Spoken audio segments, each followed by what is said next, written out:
commencer par le revenu des ménages. Donc le revenu des ménages, donc le choix ou bien de la consommation finale, ou bien l'achat des biens et services qu'on a besoin, donc dépend étroitement du revenu. D'accord? Donc, selon le revenu, on peut citer deux célèbres, pardon, lois. Donc, à savoir, donc, il y a des lois, d'accord? Il y a des chercheurs, économistes qui ont instauré, bien qui font des lois, d'accord? Qui règlent cette relation entre le revenu et la consommation. Donc, on a premièrement la loi psychologique fondamentale de Keynes. Donc, Keynes, c'est un économiste américain du XXe siècle. Donc, selon cette loi, lorsque le revenu augmente, automatiquement la consommation augmente. Donc on l'a déjà vu. Donc c'est logique. Plus qu'on reçoit, ou bien plus qu'on perçoit un revenu très élevé, automatiquement notre consommation va augmenter. Je vous donne un exemple très simple. Donc lorsque vous recevez de vos parents, par exemple, 20 dirhams par jour, donc votre consommation dépend de ce 20 dirhams. Si votre père ou bien votre mère augmente par exemple ce monnaie de poche ou bien cet argent de poche à 50 dirhams, automatiquement votre consommation quotidienne ou bien votre achat va augmenter automatiquement. D'accord? Donc c'est logique. Mais de moins en moins proportionnel. Ça veut dire quoi? Ça veut dire que l'augmentation de la consommation, d'accord?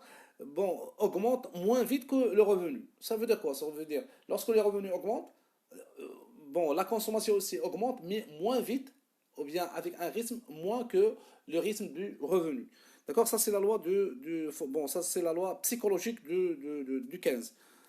Deuxièmement, la loi, ou bien les lois d'Engel, d'accord, c'est un statisticien allemand du 19e siècle. Donc il a fondé trois lois. Donc, la première loi, c'est lorsque le revenu de l'individu augmente, celui-ci diminue la part consacrée aux dépenses de l'alimentation. Donc là, on va pencher un petit peu dans les détails. Donc, lorsque le revenu d'un ménage augmente, donc bon, l'argent ou bien la part qui est consacrée pour la consommation de l'alimentation, je cite, diminue. Et c'est logique. Bon, ça veut dire quoi? Ça veut dire lorsque les revenus, bien lorsque quelqu'un, bon, par exemple, un salarié qui reçoit par exemple 5 000 dirhams par mois, d'accord, et il consacre par exemple 2 000 pour l'alimentation, donc s'il recevra par exemple 10 000, ça veut dire son revenu a augmenté à 10 000, donc automatiquement, ça veut dire pas logiquement que la dépense de l'alimentation va augmenter.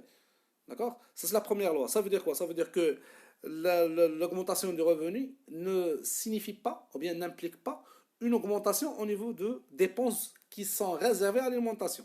D'accord? Deuxième loi. La part affectée aux dépenses chauffage, éclairage, vêtements, logement est sensiblement la même, quel que soit le revenu du ménage. Ça veut dire quoi? Ça veut dire qu'il y a bon, par exemple, il y a des biens, d'accord, qui ne dépendent pas à la variation ou bien à l'augmentation des revenus. Ça veut dire quoi? Ça veut dire qu'elle reste fixe. D'accord? Ça veut dire sa sensibilité envers la variation des revenus, d'accord, est presque nulle.